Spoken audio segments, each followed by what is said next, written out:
का सामने आई है। पाकिस्तान और म्यांमार में भूकंप के झटके महसूस किए गए, जिनकी तीव्रता 3.6 और 3.3 रही है।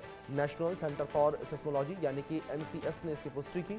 पाकिस्तान में कई फॉल्ट लाइंस होने के कारण भूकंप का खतरा बना रहता है, जबकि म्यांमार में टेक्टोनिक प्लेटों की स्थिति इसे संवेदनशील बनाती है। 1 नवंबर को भी पाकिस्तान में 3.6 तीव्रता का भूकंप आया था। पाकिस्तान, अफगानिस्तान और उत्तरी भारत का इलाका दुनिया के सबसे सक्रिय भूकंपीय जोन में आता है, जहां भारतीय और यूरेशियन टेक्टोनिक प्लेटें मिलती हैं। ये बड़ी खबर आप तक पहुंचा रहे हैं जो उस बीच निकलकर सामने आ रही है। हमारे सहयोगी आदित्य वधावन हमारे साथ जुड़े हैं, उनका रुख करेंगे इन्फॉर्मेशन के लिए। आदित्य, क्या जानकारी फिलहाल इन भूकंप के झटकों को लेकर मिल पा रही है, जिस तरीके से पाकिस्तान और म्यांमार में ये भूकंप के झटके क्रमशः महसूस किए गए? जी बिल्कुल अभिषेक, हम देख रहे हैं कि इसी रीजन में, हमारे साउथ एशियन रीजन में काफी टाइम से बारंबार जो है भूकंप के झटके लग रहे हैं। और अगर अभी इस भूकंप की हम बात करें जो पाकिस्तान में जो इस तीव्रता का भूकंप आया और म्यांमार में आया है, तो कहीं ना कहीं अभी स्थिति जो है अंडर कंट्रोल है। जो ग्राउंड पे टीम्स हैं वो लगी हुई हैं बचाव कार्य, राहत के सारे ऑपरेशंस में। कहीं ना कहीं बार बार इस रीजन में अर्थक्वेक आना, कहीं ना कहीं टेक्टोनिक प्लेट्स की जो मूवमेंट है वो इस समय बहुत ज्यादा हो रही है, क्योंकि इस तरीके से बार बार भूकंप आना एक सिग्नल करता है कि क्या कुछ गड़बड़ है। क्या क्या कैसी ऐसी मूवमेंट हो रही है जो बार बार इसी रीजन में हम देख रहे हैं कि भूकंप के झटके आ रहे हैं। जी। और कहीं ना कहीं एक पैटर्न के तहत आ रहे हैं अभिषेक। देखिए, अगर हम देखें तो तीव्रता की, अब अगर बात देखेंगे तो उसी तीव्रता के जो है भूकंप आ रहे हैं।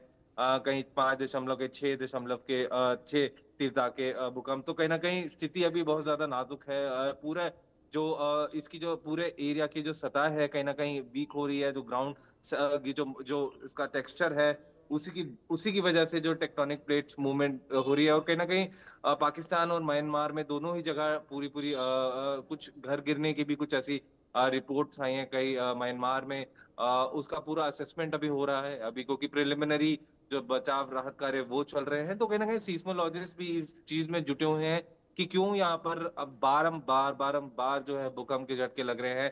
क्या पैटर्न है? क्या इसके लिए रेक्टिफिकेशन मेथड्स अडॉप्ट किए जाएँ? जी, अभिषेक। जी।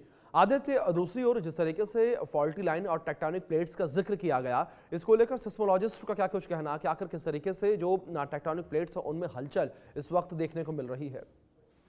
जी, बिल्कुल अभिषेक, अगर आप देखेंगे तो जब टेक्टोनिक प्लेट्स आपस में जो है अपने अराउंड अपोजिट में जब मूव करती हैं, फ्रिक्शन प्रोड्यूस जी। होता है और उसी वजह से जो है सतह हिलती है, तभी भूकंप के झटके लगते हैं। तो कहीं न कहीं सिस्मोलॉजिस्ट अब जो अपनी ब्रॉडर रिसर्च को, अपना रिसर्च डोमेन को उन्होंने वाइडन कर दिया है कि देखा जाए कि क्या पॉसिबल रीज़न्स हैं जो बारंबार इन देशों में, म्यांमार, पाकिस्तान, अफ़गानिस्तान और अन्य देशों में जो है बार-बार भूकंप के झटके लग रहे हैं। क्या एक पैटर्न निकल के आ रहा है, उस पे अभी वर्क चल रहा है। क्या इसको रोकने के लिए क्या करेक्टिव मेजर्स लिए जाने चाहिए, वो भी एक विषय का बात है। देखने वाली बात होगी अभिषेक, आने वाले समय में क्या ये भूकंप को लेके कोई एक एक अहम रिसर्च वर्क जो है सिस्मोलॉजिस्ट द्वारा पेश किया जाता है या नहीं, ये देखने की बात रहेगी। जी।